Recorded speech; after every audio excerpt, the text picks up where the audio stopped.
Hello दोस्तों, आप सबका स्वागत है हमारे आइडियो सीरीज़ में। आज हम बात करेंगे पब्लिक एडमिनिस्ट्रेशन का एक बहुत महत्वपूर्ण टॉपिक जो है साइंटिफिक मैनेजमेंट थ्योरी, जिसे एफ डब्ल्यू टेलर ने दिया था। तो हम इसकी बात कर लेते हैं, साइंटिफिक मैनेजमेंट थ्योरी क्या होता है। ये थ्योरी था वो एडमिनिस्ट्रेशन का एक फर्स्ट सिस्टमेटिक थ्योरी था। और जो जो साइंटिफिक मैनेजमेंट वो टर्म दिया गया था, वो पहले जो दिया गया था वो लुईस ब्रांडिस के द्वारा 1910 में दिया गया था। लेकिन जो टेलर था, एफ डब्ल्यू टेलर, वो इस टर्म को एक बहुत अच्छे तरीके से एक्सप्लेन किया साइंटिफिक मेथड और टेक्निक का यूज़ करके, कि कैसे हम कि प्रोडक्शन को बढ़ा सकते हैं। इसके अलावा जो इसलिए जो टेलर है उसे साइंटिफिक मैनेजमेंट का फादर कहा जाता है। और जो साइंटिफिक मैनेजमेंट है इसे हम टेलरिज्म भी कहते हैं।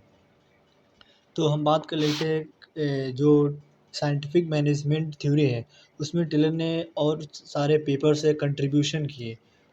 तो उसमें से पहला है अ पीस रेट सिस्टम, जो कि 1895 का है। दूसरा शॉप मैनेजमेंट। तीसरा the art of cutting metals. और चौथा जो है जिसकी हम डिटेल में बात करेंगे वो है प्रिंसिपल्स ऑफ साइंटिफिक मैनेजमेंट, 1911। ठीक है। इसके बाद हम बात करेंगे टेलर्स साइंटिफिक मैनेजमेंट का डिटेल में। जो हम साइंटिफिक मैनेजमेंट थ्योरी टेलर्स का, उसे हम 4 हेडिंग्स के द्वारा समझ सकते हैं। जो पहला हेडिंग्स है वो पहला है जो identification of reason for reduce production. पहले देखें कि जो प्रोडक्शन में रिड्यूस का कारण क्या है। दूसरा, अजम्पशंस ऑफ साइंटिफिक मैनेजमेंट का अजम्पशंस क्या है। तीसरा, प्रिंसिपल्स ऑफ साइंटिफिक मैनेजमेंट। और चौथा, एलिमेंट्स या टेक्निक्स ऑफ साइंटिफिक मैनेजमेंट। तो हम पहला डिस्कस कर लेते हैं। पहला है identification of reason for reduce production. तो टेलर ने इसे दो दो रीज़न बताया इसका। पहला रीज़न है सोल्जरिंग और दूसरा रीज़न है initiative and incentive based management.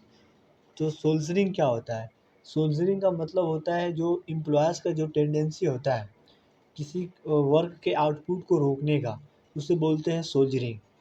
किसी चीज़ का प्रोडक्शन कम हुआ तो वो सोल्जरिंग ये कहता है कि जैसे किसी कोई काम है, वर्कपुट है, उसको एम्प्लॉयज़ का टेंडेंसी है कि वो काम जैसे उसमें प्रोडक्शन कम हुआ। तो उसका दो तरीका है। एक तरीका है नेचुरल सोल्जरिंग, दूसरा है सिस्टमेटिक सोल्जरिंग।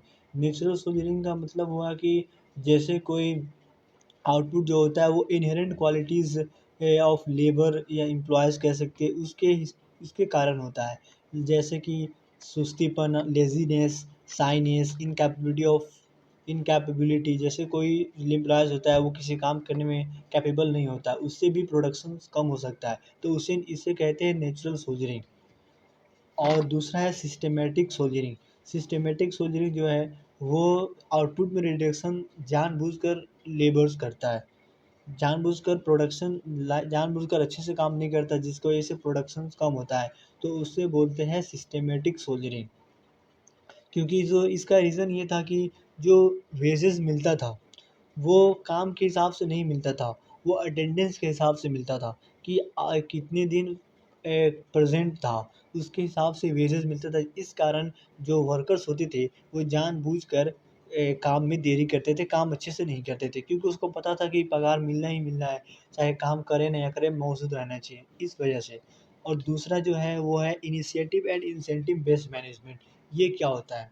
ये होता है जैसे पहले जो होता था, जो ऑर्गेनाइजेशन होता था वो बहुत ही अनऑर्गेनाइज्ड और अनसाइंटिफिक मैनर में वो चलता था, और जिसकी वजह से जो इसे हम रूल ऑफ थंब बोलते हैं।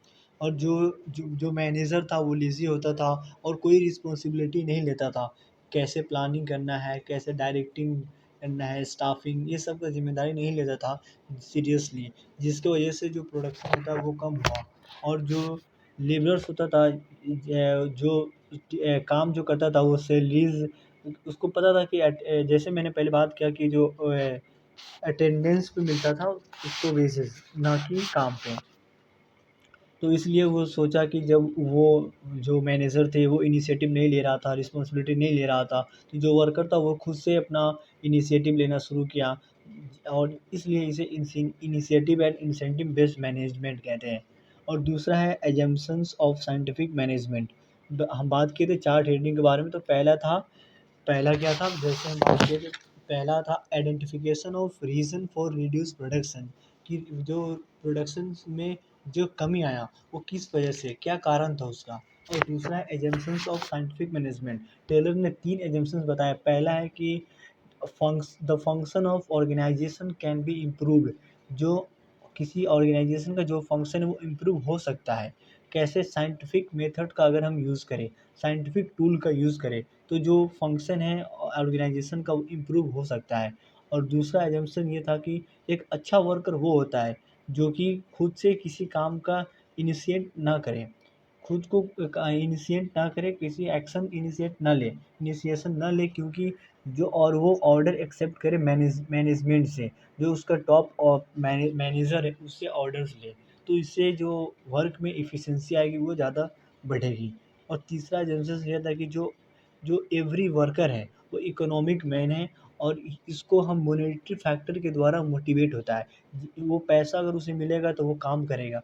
तो ये था तीसरा एजम्पशंस। और जो और ये तीसरा जो फैक्टर है वो है principles of scientific management. Scientific management का प्रिंसिपल्स क्या है, इसमें हम 4 प्रिंसिपल देखेंगे। पहला प्रिंसिपल है standardisation of work method. Standardisation of work method का क्या मतलब हुआ कि जो मैनेजमेंट होता है उसे चाहिए, उसे गोल्स, जॉब्स, रिस्पॉन्सिबिलिटीज, हर एक चीज़ को वो ऑर्गेनाइज उसे करना आना चाहिए। वो उसे बताना होना चाहिए कि लेबर्स को बताना चाहिए कि क्या गोल्स है, क्या रिस्पॉन्सिबिलिटीज़ है, जॉब क्या है, कैसे करना है, ये उसकी ज़िम्मेदारी होती है। उसे बोलते हैं स्टैंडर्डाइजेशंस ऑफ वर्क मेथड। और दूसरा है scientific selection, training and development of workers. इसका मतलब ये हुआ कि जो वर्कर्स है उसको सिलेक्ट करना चाहिए और उसको ट्रेन करना चाहिए एक सिस्टमेटिक और साइंटिफिक मैनर में। ठीक है। और तीसरा है the bringing together of science of work and workers who are scientifically selected and trend.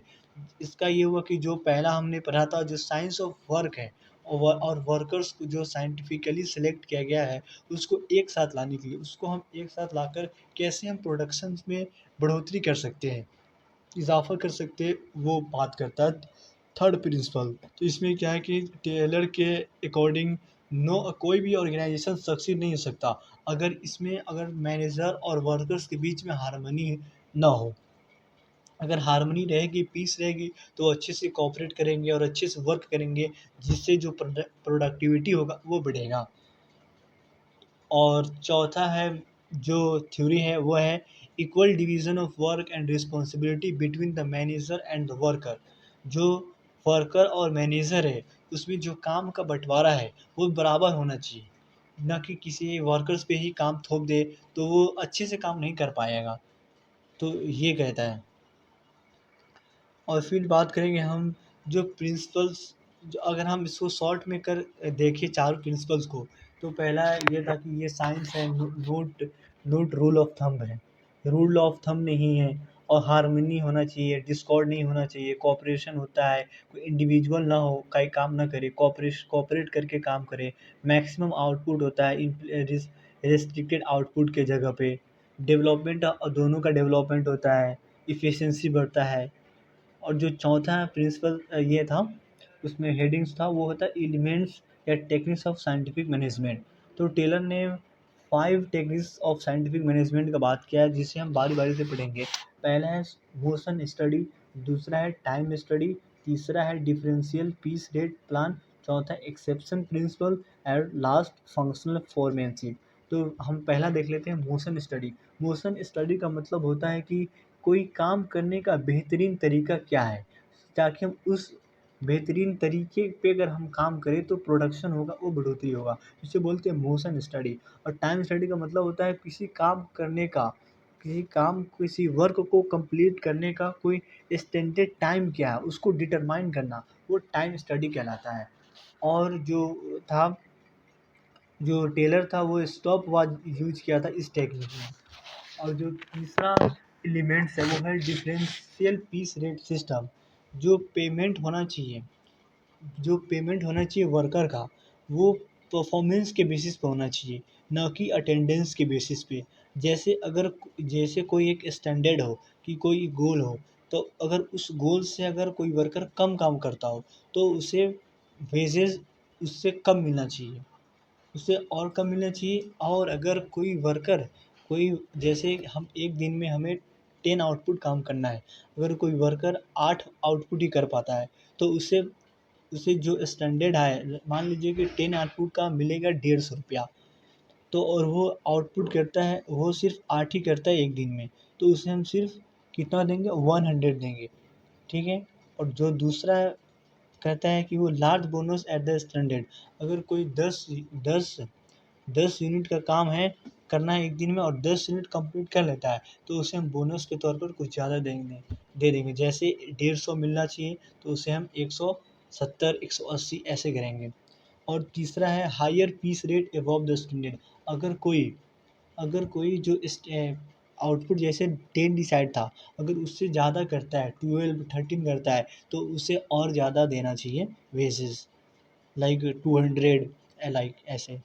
और चौथा है एक्सेप्शन प्रिंसिपल। एक्सेप्शन प्रिंसिपल ये कि जो मैनेजर है उसको सिर्फ एक्सेप्शनल केस में ध्यान देना चाहिए। जैसे कोई जैसे कोई वर्कर है जो आउटपुट से कम काम कर रहा है, जो स्टैंडर्ड आउटपुट जो तय किया गया उससे अगर कम कर रहा है, और अगर कोई वर्कर है जो स्टैंडर्ड टाइम से ज़्यादा काम कर रहा है, तो जो मैनेजर होता है उसको ध्यान इस दोनों पे देना चाहिए कि कैसे इफ़िशिएंसी और बढ़ सकती है। जो लो पीस रेट पे है वो उसको कैसे आगे बढ़ाया जा सकता है। ये होता है एक्सेप्शन प्रिंसिपल, ये था। और चौथा था फंक्शनल फोरमैनशिप। फंक्शनल फोरमैनशिप का मतलब होता है कि जैसे पहले क्या था, पहले ये था कि यूनिटी ऑफ कमांड होगा, कोई एक ही ऑर्डर देगा, उसके लोअर वाले जो ऑफिशियल्स होंगे उस पे। लेकिन जो ये टेलर था वो बात करता है कि कोई भी काम में ऑर्गेनाइजेशन में एट एट फोरमैनशिप होना चाहिए। जो एट फोरमैनशिप जो पहला फोरमैनशिप होगा वो रिस्पॉन्सिबल होगा प्लानिंग के लिए, जो चार वो प्लानिंग करेगा, और जो चार जो बच गया वो रिस्पॉन्सिबल होगा एग्जीक्यूशंस के लिए। कोई प्लानिंग हुआ और फिर उसको एग्जीक्यूट करने का जो चार है, जो चार ऑफिसर्स है वो होना चाहिए। तो यहाँ पे ये बात करता है, उसे बोलते हैं फंक्शनल फोरमैनशिप। और इसका इम्पैक्ट क्या पड़ा वो हम देखेंगे। इसने इंट्रोड्यूस किया, मोर इफ़ेक्टिव बनाया लेबर को, मटेरियल को और मैनेजरल कैपेबिलिटीज़ को। ये हार्मनी को प्रमोट किया, कोऑपरेशन बढ़ाया वर्कर्स और मैनेजमेंट के बीच में। और ये फोकस किया एलिमिनेशन ऑफ वेस्ट को। एलिमिनेशन ऑफ वेस्ट का मतलब हुआ जैसे टाइम, इन मटेरियल में बात करें टाइम को कैसे कम समय में कैसे ज़्यादा प्रोडक्शन हो सके, कैसे ज़्यादा उसकी एफिशिएंसी बढ़ रही है, और स्किल्स पे। लेकिन इसके बावजूद भी कुछ इसके क्रिटिसिज्म है जिसकी हम बात करेंगे। जो साइंटिफिक मैनेजमेंट है वो जो कंसेप्ट करता था वो लोअर लेवल पे ही हो सकता है वो, और इसलिए इसे पार्शियल थ्योरी ऑफ ऑर्गेनाइजेशन बोलते हैं। और दूसरा क्रिटिसिज्म है मैकेनिस्ट थ्योरी। इसमें जो वर्कर्स है उसको मशीन की तरह ट्रीट किया गया है, न कि ह्यूमन की तरह। ह्यूमंस फैक्टर है, वैल्यूज़ है, उसे इसमें इग्नोर किया गया है, ह्यूमंस की इमोशंस को इग्नोर किया गया है। और तीसरा है monistic theory of motivation. Monistic theory of motivation का मतलब होता है कि साइंटिफिक मैनेजमेंट कहा गया था जो वर्कर्स होते हैं वो मॉनेटरी फैक्टर से मोटिवेट होते हैं, अगर उसे पैसा ज़्यादा दोगे तो वो काम अच्छा करेगा। लेकिन इसने जो ह्यूमंस जो था, वैल्यूज़ था, इमोशन था, उसमें इग्नोर किया। लाइक उसे इकोनॉमिक मैन कहा, फैक्ट जैसे इकोनॉमिक फैक्टर पे इसे ध्यान दिया गया। और ह्यूमन जो मोटिवेशन है उसको ओवर सिंप्लीफाइड किया। और चौथा इसमें देख सकते हैं मार्च और साइमन ने इसे साइकोलॉजिकल ऑर्गेनाइजेशन थ्योरी कहा। जो मार्च और साइमन था इस साइंटिफिक मैनेजमेंट थ्योरी को अपोज किया, और इसे कहा गया ये था साइकोलॉजिकल ऑर्गेनाइजेशन थ्योरी, इसमें देखा गया। और जो जो यूनियंस था, लेबरर जो यूनियन होते हैं उसने अपोज किया mental revolution was anti trade union. जो मेंटल रिवोल्यूशन है वो एंटी ट्रेड यूनियन है। मेंटल रिवोल्यूशन में क्या होता है, मतलब क्या होता है, मेंटल रिवोल्यूशन का मतलब होता है कि demand of the fact that their interest are not in opposition with each other. ये दोनों का है, जो उसका इंटरेस्ट है वो दोनों का अलग नहीं होना चाहिए। वर्कर और जो मैनेजमेंट है उसका सेम होना चाहिए। तो अगर इससे क्या होगा, इससे म्यूचुअल कोऑपरेशन बढ़ेगा। अगर दोनों का अगर गोल सेम हो तो उससे बोलता है। और लास्ट इसमें कह सकते हैं कि मैनेजर्स के द्वारा अपोज किया गया है कि ये मैनेजर के काम को और रिस्पॉन्सिबिलिटी को बढ़ाता है। तो होप करता हूँ कि ये आपको समझ आया होगा scientific management theory F W Taylor का। Thank you.